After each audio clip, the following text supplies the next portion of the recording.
The coastal town of Oakhaven, Maine, with its rugged cliffs and whispering pines, was the only world Ethan and Clara had ever truly known.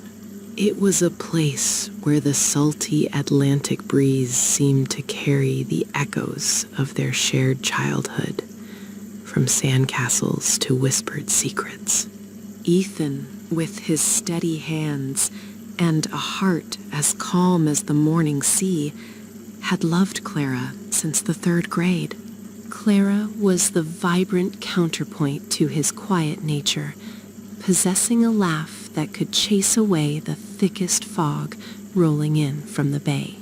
Their love story was not a sudden explosion, but a slow, beautiful dawn that everyone in Oakhaven saw coming years before they did. By the time they graduated from high school, it was understood that where Ethan went, Clara would follow, and where Clara dreamed, Ethan would build.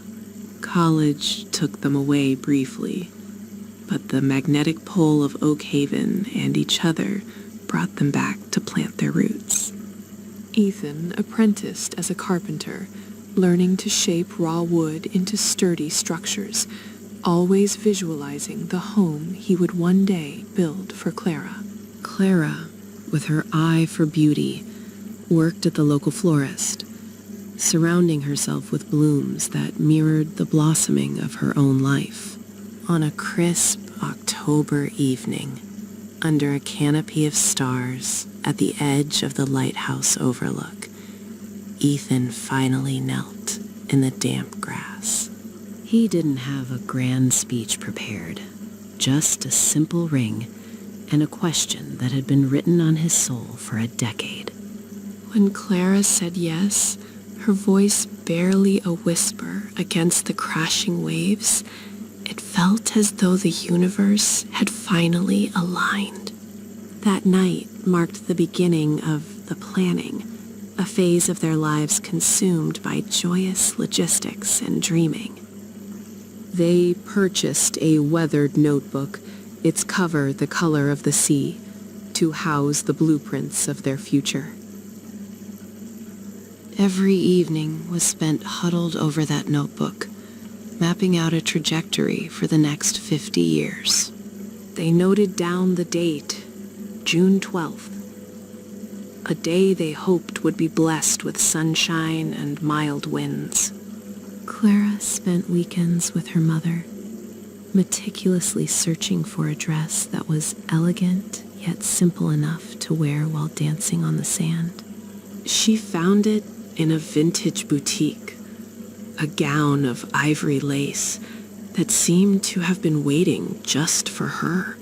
Ethan, meanwhile, spent his weekends working overtime, saving every penny for the small dowry on the plot of land overlooking the water.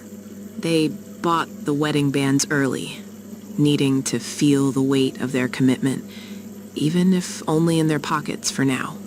They envisioned a house with a wraparound porch, a tire swing in the oak tree, and 3 children with Ethan's eyes and Clara's smile. They discussed the names Leo, Maya, and little Sam as if they were already listening from the shadows of the future. Their friends, weary of wedding planning themselves, marveled at how Ethan and Clara seemed to glide through the process without a single argument. It was because they weren't just planning a wedding day. They were planning a life, and the details were just joyful stepping stones. As May arrived, bringing with it warmer air and blooming lilacs, the excitement in Oakhaven became palpable. The invitations, sealed with wax impressions of a lighthouse, had been mailed to every relative from Boston to Seattle. Clara's mother was busy preserving fruits for the reception, the sweet scent of strawberries filling her kitchen.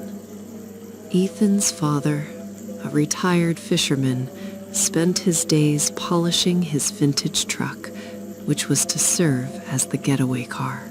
A week before the wedding, the stress finally caught up with Clara, manifesting as a rare moment of anxiety.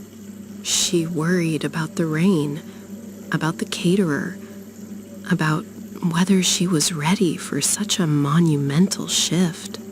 Seeing her fraying edges, Ethan suggested they take a break from the chaos and drive up the coast to a secluded cabin for one last weekend as fiancés. "We need to remember why we're doing this," he said, tucking a stray hair behind her ear. Clara agreed, needing the solace of nature and the steady reassurance of Ethan's presence. They packed light, bringing only the sea blue notebook, eager to add finishing touches to their vows away from the noise. The drive was spectacular, the highway winding between towering cliffs and the endless expanse of the ocean. They listened to their favorite playlist, singing along to songs that had defined their relationship through the years. They talked about the honeymoon in Vermont, looking forward to the quiet after the storm of the wedding. Ethan held Clara's hand across the center console, his thumb tracing soothing circles on her skin. He promised her that no matter what anxieties the future held, he would always be her safe harbor. Clara felt the tension melt away, replaced by a profound certainty that she was exactly where she was meant to be. They stopped at a diner for milkshakes, laughing about how they would probably be too nervous to eat at the actual reception. The sun began to set, casting a bruised purple and orange hue across the twilight sky.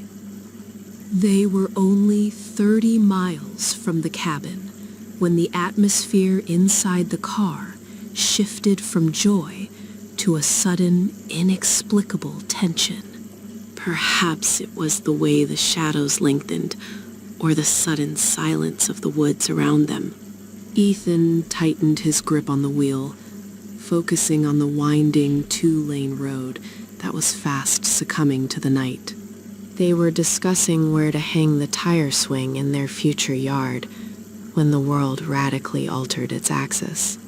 Out of the darkness, from a blind curve where the cliffs obscured the view, a set of blinding, erratic headlights appeared. The massive logging truck was in the wrong lane, swaying violently as if driven by a force that despised control.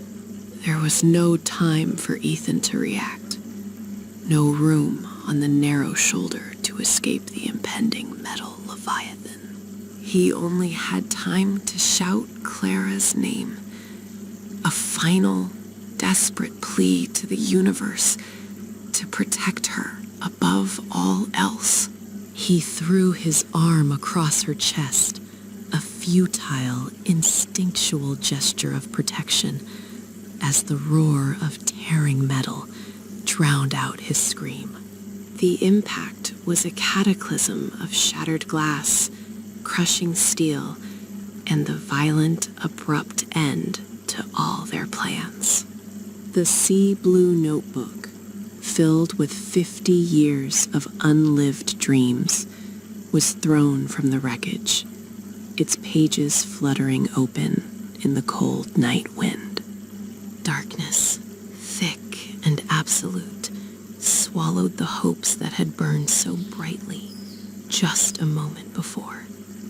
The silence that followed the screeching of tires and the crunch of metal was more deafening than the crash itself.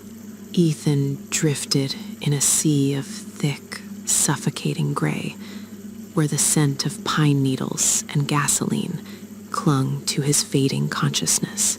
When he finally forced his eyes open, the world was a blur of sterile white lights and the rhythmic, hollow beeping of a heart monitor. His mother was sitting by the bed, her eyes red-rimmed from days of weeping, her hands trembling as she reached for his. The absolute, heavy silence in that hospital room told Ethan everything his heart was terrified to hear. The logging truck driver had survived with barely a scratch, a cruel irony that would haunt Ethan for the rest of his days. Clara, the girl who was supposed to walk down the aisle in exactly 7 days, had passed away before the first siren even reached the valley. The ivory lace dress sat in its box at her parents' home, a ghost of a future that had dissolved in a single heartbeat. Oakhaven did not celebrate a wedding that June. Instead, the entire town bowed its head in a collective, gut-wrenching grief. Ethan's body began the slow process of healing, his bones knitting back together under skin that felt foreign to him. But his soul remained shattered, 1,000 jagged pieces that no medicine or surgery could ever hope to mend. He eventually moved into the small coastal cottage they had picked out together, the one with the perfect view of the Atlantic. He couldn't bear the thought of anyone else living there, even though every corner of the house whispered her name in the wind. One rainy afternoon, a neighbor arrived at his door, carrying a plastic bag found near the site of the wreckage. Inside was the sea blue notebook, stained with dried mud and the dark rust-colored spots of their shared blood. Ethan sat on the porch for hours, staring at the salt-crusted cover, afraid to breathe, afraid to look inside. When he finally opened it, the first page he saw was their meticulously handwritten list of firsts. Our first Christmas in the new house. The first time we would see the lights of Paris together.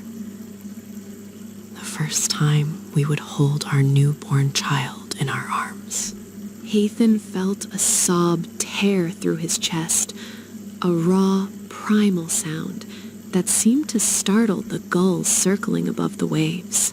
He realized in that moment that he wasn't just mourning the loss of a person. He was mourning an entire, unlived timeline.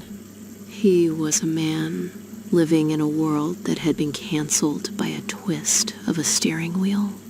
He spent his days finishing the wraparound porch he had promised her, hammering nails through a haze of endless tears.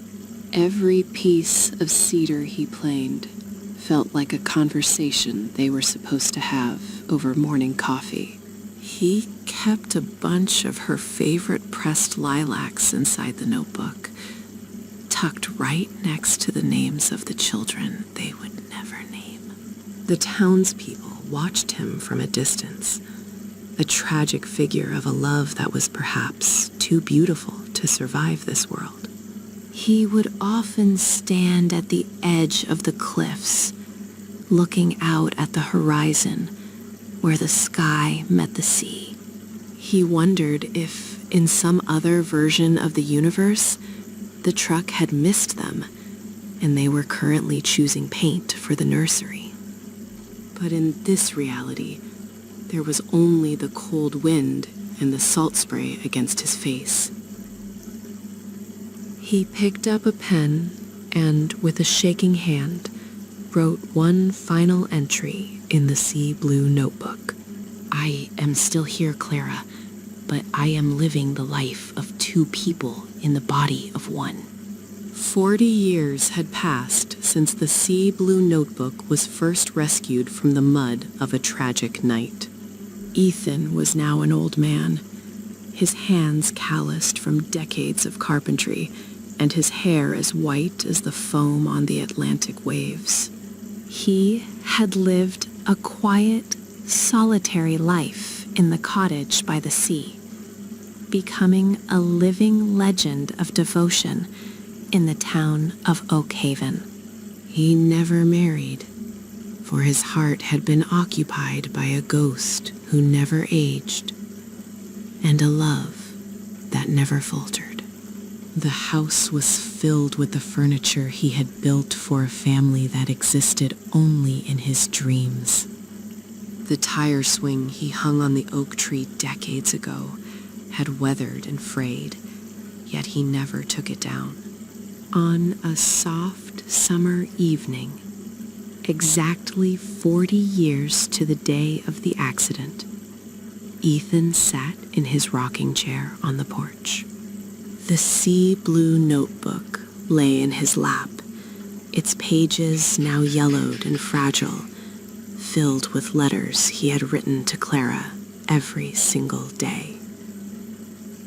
He watched the sun begin its slow descent, painting the sky in the same bruised purple and orange he remembered from that final drive. He felt a strange, sudden lightness in his chest, a sensation of peace he hadn't known since his youth. The rhythmic sound of the waves seemed to change, transforming into a melody that sounded remarkably like Clara's laugh. He closed his eyes, and for the first time in 4 decades, he didn't feel the ache of her absence. He felt a soft, cool hand slip into his, the touch as familiar as his own heartbeat. "It's time, Ethan," a voice whispered in the wind, vibrant and young, untouched by the passage of time. He didn't look back at the empty house or the unfinished plans left on the table. He simply stood up, leaving the heavy burden of grief behind on the wooden floorboards. The townspeople found him the next morning, looking peaceful with a faint smile that Oakhaven hadn't seen in 40 years. The notebook was open to the very last page, where the ink was still fresh from the night before. "The plans have finally changed again," he had written, "because today I am finally going home to her." The lighthouse stood tall in the distance, its beam cutting through the morning fog to guide one last soul across the final horizon.